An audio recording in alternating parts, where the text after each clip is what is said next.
Hola, soy la doctora Vania Martínez Nahuel y vamos a ver en esta clase el tema depresión. El objetivo es fortalecer las competencias técnicas que favorezcan la prevención, la detección oportuna y el abordaje de la depresión en población infanto-juvenil. Vamos a ver la epidemiología, consecuencias, factores de riesgo y protectores, cómo se hace el diagnóstico y el manejo clínico inicial. Epidemiología. El promedio de inicio de la depresión es a los 14 años. Aquí se aumenta entonces la incidencia a los 14 años aproximadamente, entonces cuando están ingresando a la enseñanza media, están en el liceo, en el colegio. En Chile, aproximadamente 8% de los adolescentes tiene depresión en un año. Esto es en base a un estudio que se hizo epidemiológico hace algún tiempo. Y sin embargo, al final de la adolescencia, 1 de cada 4 o 5 de los adolescentes habrá tenido depresión. Entonces, por lo tanto, es bastante prevalente. Solo un 10%, eso sí, de estos adolescentes con depresión solicita atención en un servicio de salud. Y de quienes solicitan la atención, hay que pensar que no todos van a llegar a tener un diagnóstico adecuado, y por eso nos estamos formando ahora para lograr ese diagnóstico de forma adecuada y oportuna. Y quienes reciben el diagnóstico, no todos van a recibir un tratamiento de calidad y completo, ¿ya? Por lo tanto, necesitamos ir rompiendo esas brechas que hay en favorecer una mejor detección y consulta oportuna, en favorecer un mejor tratamiento y también en favorecer la prevención. Ahora también hay un grupo de personas que tienen sintomatología subumbral. Llamamos así cuando no cumplen todos los criterios para hacer el diagnóstico de depresión. Incluso hay mayor prevalencia de sintomatología subumbral que de depresión, y es un factor de riesgo para depresión en el futuro. Entonces también es un grupo en el cual nosotros podemos hacer acciones de prevención. Y la depresión recurrente de adultos, cuando se le pregunta a los adultos, ¿tuvo usted recuerdo de su primer episodio? ¿Qué edad fue? La mayoría va a recordar que fue en la adolescencia. Entonces, por lo tanto, la adolescencia es una etapa particularmente importante para hacer una detección oportuna y un tratamiento oportuno. Antes de la pubertad, la frecuencia es igual en mujeres y en hombres. Después de la pubertad, la depresión es más frecuente en mujeres, el doble o el triple. Incluso en estudios en Chile, en personas adultas, se ha demostrado que 5 veces más frecuente en mujeres que en hombres. Esto es debido a varios factores. Hay factores que son biológicos, pero también hay factores sociales, de contexto, de nuestra cultura, que sobrecarga a las mujeres. Las mujeres están más expuestas también a episodios traumáticos como el abuso sexual, la violencia de género, etc. Entonces, hay varios factores que pueden explicar esta diferencia de proporción. Ahora, ¿cuáles son las consecuencias de una depresión que no se trata? No todas las personas van a tener estas mismas consecuencias, pero sin duda son alertas o alarmas. Disminución de rendimiento escolar, reiteradas inasistencias al colegio, al liceo, consumo perjudicial de alcohol y otras sustancias, conductas sexuales de riesgo e incluso embarazo adolescente. Problemas de salud física, muchas quejas físicas tienen a la base una depresión, pero también la depresión se asocia a una disminución de la inmunidad, lo que los expone a tener otras situaciones de salud física. Problemas en las relaciones interpersonales. La depresión tiene como síntomas el aislamiento y la irritabilidad que producen estos problemas. Otros problemas de salud mental, es muy frecuente la comorbilidad, o sea que tenemos depresión, pero a la vez tenemos otro problema de salud mental, por ejemplo, un trastorno de ansiedad, por ejemplo, un trastorno de uso de sustancia, por ejemplo, un trastorno de personalidad limítrofe, etc. La suicidalidad también es una consecuencia. 90% de las personas que se suicidan se sabe que tenían algún problema de salud mental, especialmente en el grupo de adolescentes, y frecuentemente este problema era la depresión. Y también otra consecuencia que puede haber son las conductas autolesivas sin intención suicida o las autoagresiones. Ahora, ¿cuáles son los factores de riesgo? Entonces, este grupo que tendríamos que ponerle Más ojo, si quisiéramos hacer acciones de prevención, podríamos focalizarnos en este grupo. Quienes ya tienen antecedentes de un episodio de depresión, quienes tienen antecedentes familiares de depresión, especialmente familiares de primer grado, madre, padre o hermanos. Eventos traumáticos, el maltrato, abuso sexual, la negligencia parental, el bullying, el ciberbullying, adversidad psicosocial, pobreza, hacinamiento, contextos sociales multiproblemáticos, y otros trastornos psiquiátricos, consumo perjudicial de alcohol y otras sustancias, trastornos de ansiedad. Y enfermedades crónicas. Hay veces que la etapa de la adolescencia es muy crítica para las personas que tienen alguna enfermedad crónica. Por ejemplo, una diabetes juvenil, por ejemplo, una enfermedad que esté asociada a algún dolor crónico, artritis, reumatoidea juvenil, etc. Factores de riesgo individuales. Pesimismo, un estilo de pensamiento pesimista, negativo. Esto se ve agudizado cuando ya está establecida la depresión, pero también es un predictor. La desesperanza, la baja autoestima, un déficit en las habilidades sociales y dificultad para enfrentar los problemas. ¿Ya? Si vamos viendo aquí los factores de riesgo, al tiro podemos ir pensando también en cómo podríamos tomar acciones de prevención. Factores de riesgo familiares y sociales, patología psiquiátrica de los padres, hostilidad y rechazo familiar, una falta de comunicación afectiva familiar, alta movilidad residencial. Para algunas personas esto puede ser un factor de resiliencia, pero para la mayoría es un gran estresor cuando hay alta movilidad residencial. Red de apoyo insuficiente también, y ahí es importante el apoyo percibido, porque muchas veces uno desde afuera puede darse cuenta de que hay más red de apoyo, pero es importante cómo lo percibe esa persona. Y entonces, aquí yo resumí los factores protectores en fortalecer una red de apoyo, en desarrollar habilidades sociales y socioemocionales, y en tener estilos de vida saludables. Cuando hacemos el diagnóstico y utilizamos el CIE-11, es un diagnóstico totalmente integral. O sea, no basta con que digamos esta persona tiene depresión o no tiene depresión. En el CIE-11 se llama episodio depresivo, único o recurrente. Hay distintos ejes entonces que van caracterizando cómo se da esta depresión en esa persona. En el eje 1 incluimos la severidad de la depresión, si hay o no riesgo suicida, si hay o no comorbilidad con otro cuadro psiquiátrico. En el eje 2, si además hay un trastorno del desarrollo de la personalidad, que les dije que es una comorbilidad frecuente. En el eje 3, el nivel intelectual. En el eje 4, condiciones médicas, por lo tanto, de ahí la importancia de solicitar algunos exámenes también. En el eje 5, situaciones psicosociales, anómalas asociadas, por ejemplo, hay una situación de cambio de residencia que está afectando, o por ejemplo hay una pérdida reciente que también está influyendo, etc. Y en el eje 6, la evaluación global de la discapacidad psicosocial, que es como el nivel de funcionamiento. En psiquiatría y en el área de la psicología, nosotros estamos más familiarizados en la parte privada y en la formación en las universidades con el DCM, ¿ya?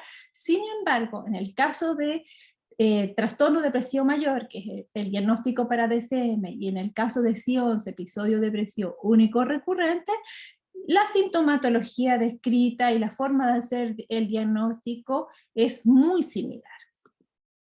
Aquí tenemos un cuestionario que nos puede apoyar en una evaluación diagnóstica. Un cuestionario no va a ser un diagnóstico, pero nos puede apoyar, nos puede ayudar a hacer un tamizaje, un screening, por ejemplo, en las salas de espera, o en una evaluación de salud integral, en un colegio, por ejemplo.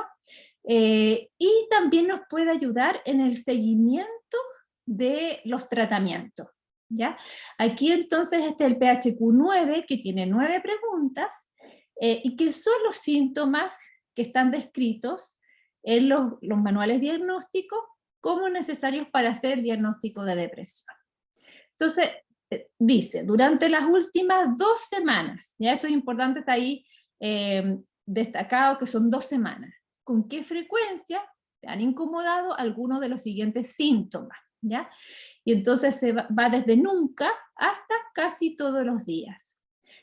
¿Te has sentido bajoneado o bajoneada, deprimido o deprimida, irritable o desesperanzado o desesperanzada? Entonces este primer síntoma engloba la disminución del ánimo, pero que también se puede caracterizar como irritabilidad.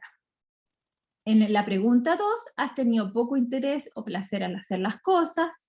En la pregunta 3, ¿has tenido problemas para quedarte dormido, permanecer dormido o estar durmiendo demasiado? O sea, un trastorno del sueño, ya sea insomnio o hipersomnia.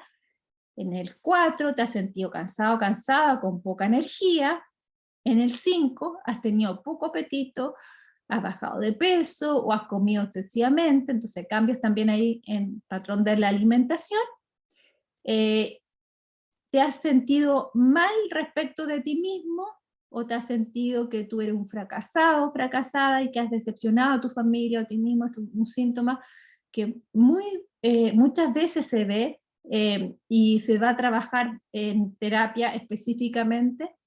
En el 7, ¿has tenido problemas para concentrarte en actividades como trabajos escolares, leer o ver televisión? Es importante también cómo se da esto en el tiempo, porque puede ser que hay personas que venían con problemas de concentración, por ejemplo, porque tienen un déficit atencional, pero una vez que hay un cuadro de depresión, estos síntomas se ven más intensos.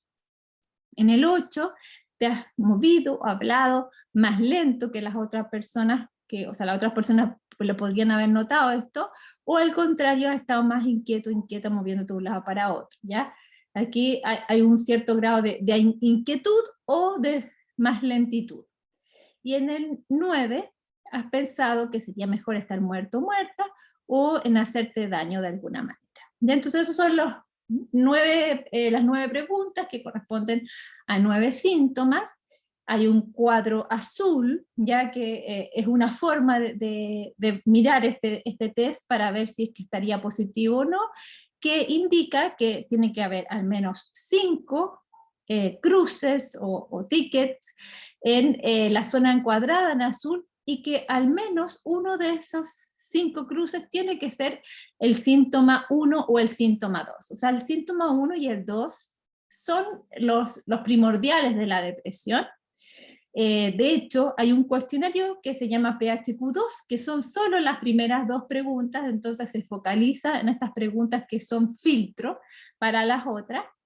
Y los otros son otros síntomas que la mayor parte de las veces está presente. Si se fijan en el 9, que es de riesgo suicida o de autolesiones, se amplía el rango de los recuadros azul hasta algunos días, ¿ya? Porque siempre va a ser un síntoma, desde algunos días ya pasa a ser un síntoma. Sin embargo, los otros, del 1 al 8, son más importantes cuando esto ocurre más de la mitad de los días. Ahí se considera como un criterio. Y acuérdense que estamos viendo un periodo de al menos 2 semanas, ¿ya?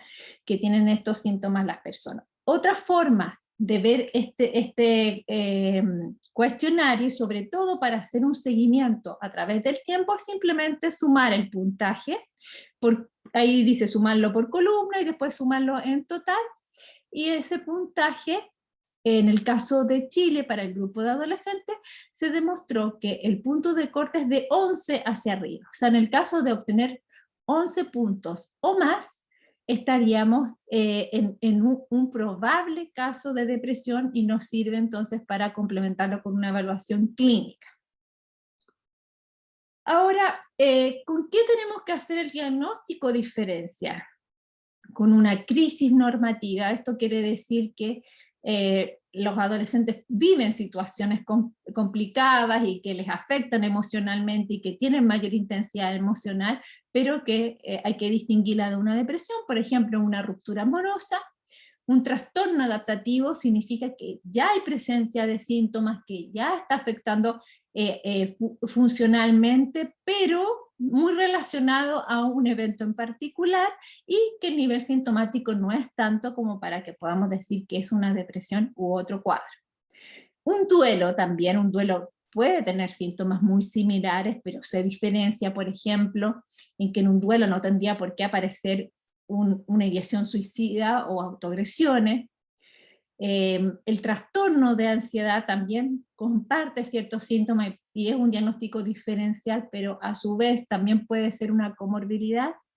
Abuso de alcohol o de drogas, también lo mismo, hay veces que aparece como evidente que hay un abuso de alcohol y de drogas, pero a la base puede haber una depresión también, pero también puede ser un diagnóstico diferencial.